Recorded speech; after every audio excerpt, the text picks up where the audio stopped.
Someone around the corner back there. Yeah, I read the fallout from Madonna. I guess you ruined her movie. Oh, yeah. Yeah, I read that or heard of that. You two fellows are the first ones, to my knowledge. The book a year ago, 2 years ago, The Man Who Invented Rock Hudson, I was interviewed for that book, but nobody wanted to touch the fact that Phyllis Gates Hudson was a lesbian, but you came right out and said it. Of course, she has died since then. Did that have something to do with it? Well, she was before she died, too. In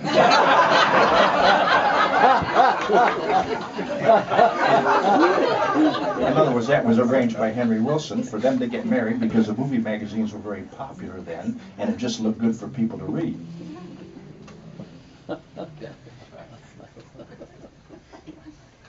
Yeah, back there. Yes. Did any of the lawyers or, let's say, descendants of the people you talk about in the book try to contact you to stop the book or anything like that? Not yet.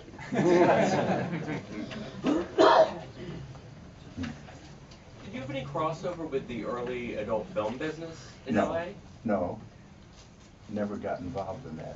But you didn't, because there were other people who were operating, who were setting people up that I know.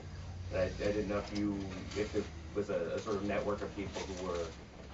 Oh, I did. The only one that I was involved with that did that was John Holmes. They called him Big John, you know. Big John. You want to talk about the photographs that were taken? What? There's 3 different girls. That's the only occasion that comes close to what is. After all, apparently you were quite discreet and people trusted you with a lot of things. That's right. Now you tell everything in this book. After all these years of secrecy and being very careful, was it hard for you emotionally to tell some of these stories about these people you like so much? More or less, but they died and I'm about to die, so might as well tell it.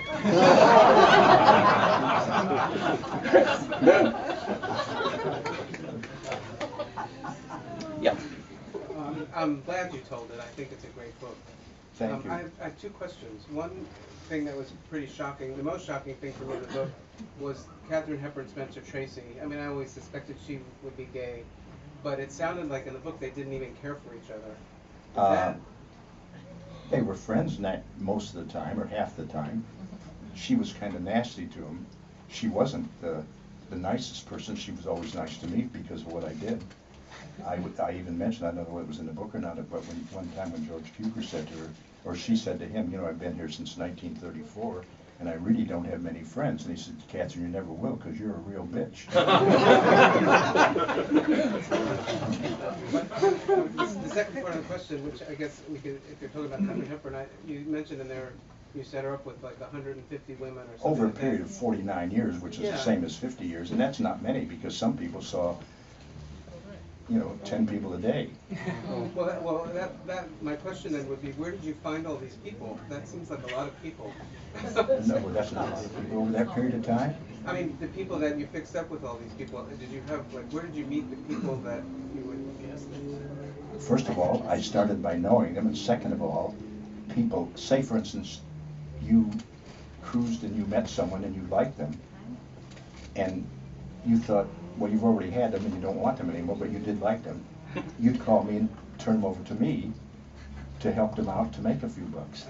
And therefore, every time I lost one person, I gained 2. That way, because I knew so many guys that were always out cruising and picking people up, and did meet them and know them and like them, and therefore they would do them a favor by putting them onto me to make a few bucks. So, as I said, and you do lose a lot of people, because a lot of people, if you fix up with someone, they're kept by them, or see me only, you know, that type of thing. And you've lost them, but I said, why you lose them, you gain 2. So I always had more availability than all.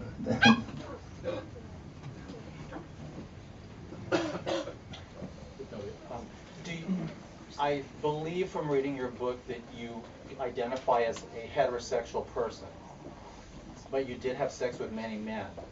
How do you explain that, and what's your take? Do you just enjoy sex, period, and it doesn't matter about the gender, and you prefer women, or what is your...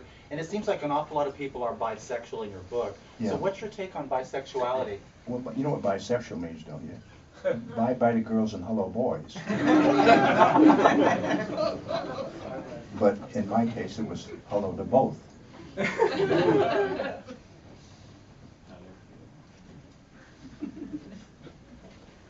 What about Howard Hughes and Katharine Hepburn? Oh, Howard Hughes and Katharine Hepburn. That would have been impossible because she was not his type at all. When I say not his type at all, he liked what you call natural beauties without makeup that didn't have any flaws or pimples or anything like that. And Katharine Hepburn had bad skin, red hair type skin, blotchy, scabby skin. Remember when Cecil Beaton wrote about her in Vanity Fair, saying the only time he saw comparable skin was on a dead crocodile?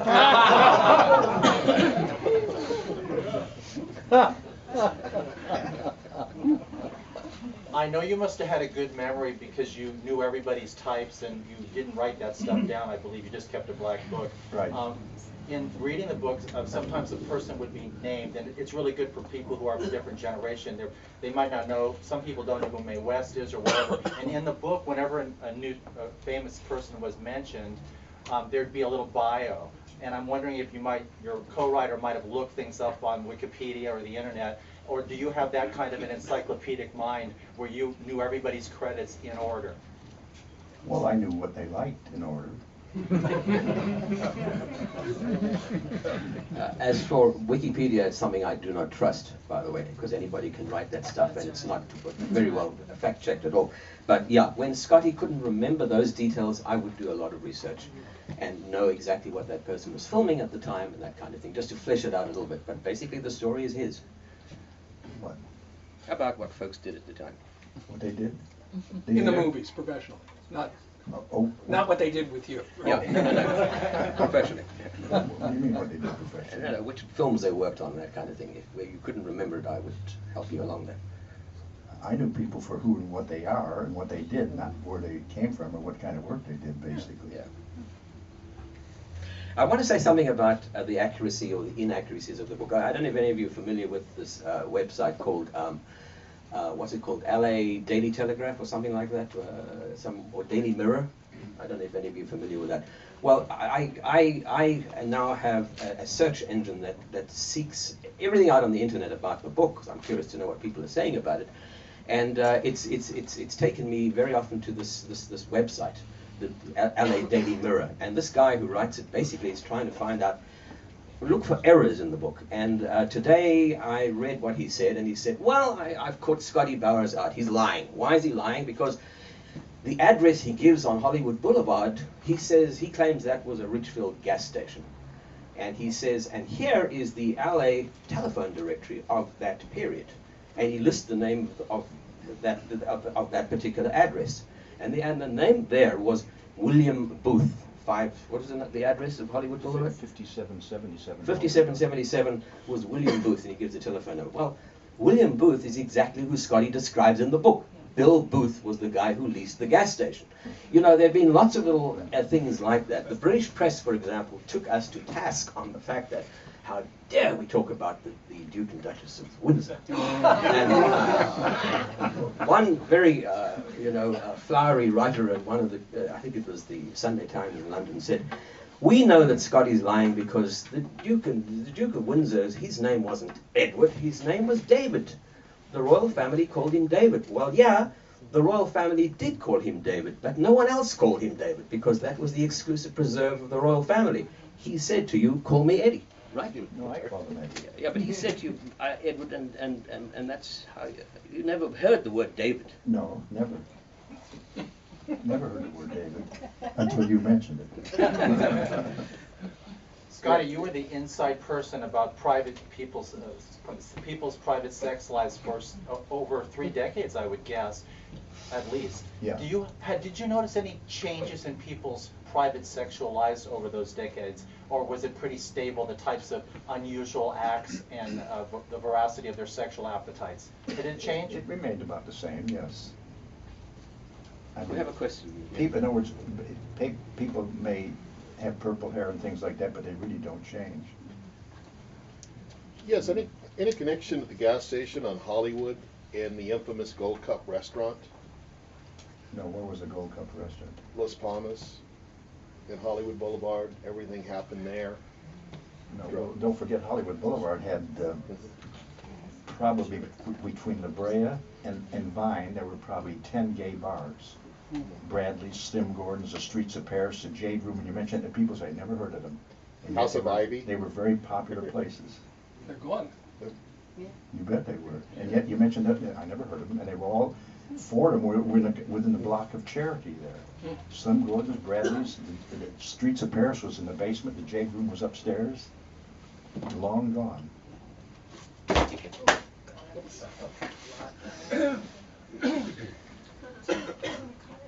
Yeah, we'll take maybe one more question. Does anyone- One more at the back. One in the back? How would you like to be remembered? Whatever way you want to remember me. No, because people think different, remember different, regardless of what you say or what you do. People have their own opinions, so you might as well let it ride at that. You know? A friend.